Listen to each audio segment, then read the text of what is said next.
দুই, আমরা উদার গণতান্ত্রিকতায় বিশ্বাসী মধ্যপন্থী একটি দল। মধ্যপন্থা মানে এই নয় যে সকল মতের মাঝে একটি আপোষমূলক অবস্থা, বরং পবিত্র কোরআনের সূরা বাকারায় 173 আয়াত, 143 আয়াত, যা হচ্ছে 286 আয়াতের মধ্যবর্তী আয়াত, সেই আয়াতের ভাষ্য অনুযায়ী আল্লাহ আমাদেরকে মধ্যপন্থী জাতিতে পরিণত করেছে।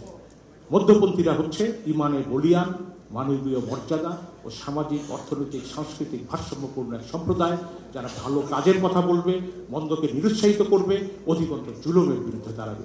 ফ্যাসিস্ট রাষ্ট্র ব্যবস্থা উচ্ছেদে আমরা দৃঢ় সংকল্প। ন্যায্যতা, সমতা, বৈষম্যহীন সমাজ ব্যবস্থা ও আইনের শাসন প্রতিষ্ঠা করা আমাদের লক্ষ্য।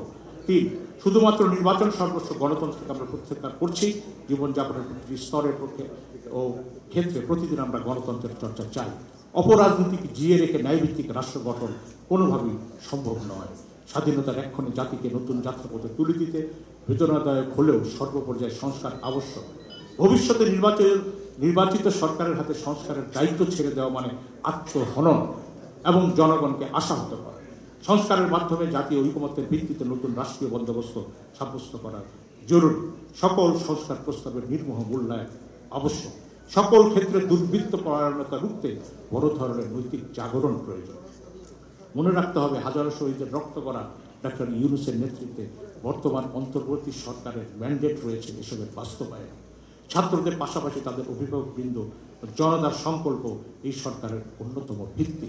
চার, বিভক্তি ও বিভাজনের অপরিণামদর্শী রাজনীতির অবসান ঘটিয়ে বাদ ব্যক্তির চিন্তা, মত প্রকাশ এবং ভাষা সাংস্কৃতিক, দার্শনিক বিকাশ ও ধর্মচর্চার স্বাধীনতার অক্ষুণ্ণ রেখে বাংলাদেশের নতুন আত্মপরিচয় ও নৈতিক শক্তিকে দৃঢ় করতে আমরা বদ্ধপরিকর।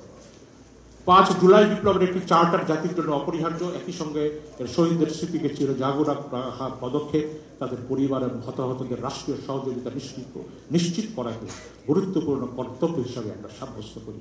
6, বিচার বিভাগের আমূল সংস্কার অপরিহার্য। বিচার বিভাগের নিজস্ব সচিবালয় প্রতিষ্ঠার মাধ্যমে নির্বাহী বিভাগ থেকে বিচার বিভাগকে প্রকৃত অর্থে পৃথক করতে হবে। দুর্নীতিবাজ ও ফ্যাসিবাদী বিচারকদের অপসারণ করতে হবে।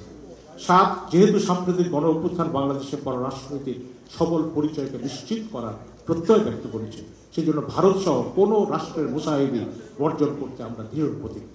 সকলের সঙ্গে বন্ধুত্ব নির্মিত হবে সার্বভৌমত্ব, আত্মমর্যাদায়, পারস্পরিক শ্রদ্ধাবোধ ও পারস্পরিক স্বার্থের ভিত্তিতে। বিশেষ করে মুসলিম বিশ্ব, প্রতিবেশী রাষ্ট্রসমূহ এবং পাশ্চাত্যের দেশগুলোর সঙ্গে ভ্রাতৃত্ব, বন্ধুত্ব সম্পর্ক গড়তে হবে। গাজা ও ইউক্রেনের গণহত্যার তীব্র নিন্দাপূর্বক যে কোনো ধরনের আগ্রাসনের বিরুদ্ধে সোচ্চার থাকতে হবে। বিশ্বের যে কোনো স্থানে সাম্প্রদায়িকতার বিশ্ববাষ্পকে মানবতা বিরোধী অপরাধ হিসেবে চিহ্নিত করতে হবে।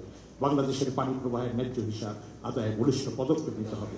বিশ্ব সমাজের অংশ হিসাবে নাগরিক ও মানবিক অধিকারের বিভিন্ন বৈশ্বিক ঘোষণা, সনদ বা আন্তর্জাতিক বিধিবিধান, নীতি ও সম্মতি অনুসরণ ও তা বাস্তবায়ন করা হবে আমাদের অবশ্য কর্তব্য। বিশেষ করে মানবাধিকার বাস্তবায়নে বলিষ্ঠ ভূমিকা আবশ্যক, যার অভাবে বাংলাদেশকে পতিত ফ্যাসিবাদের বহু মূল্য দিতে হয়েছে।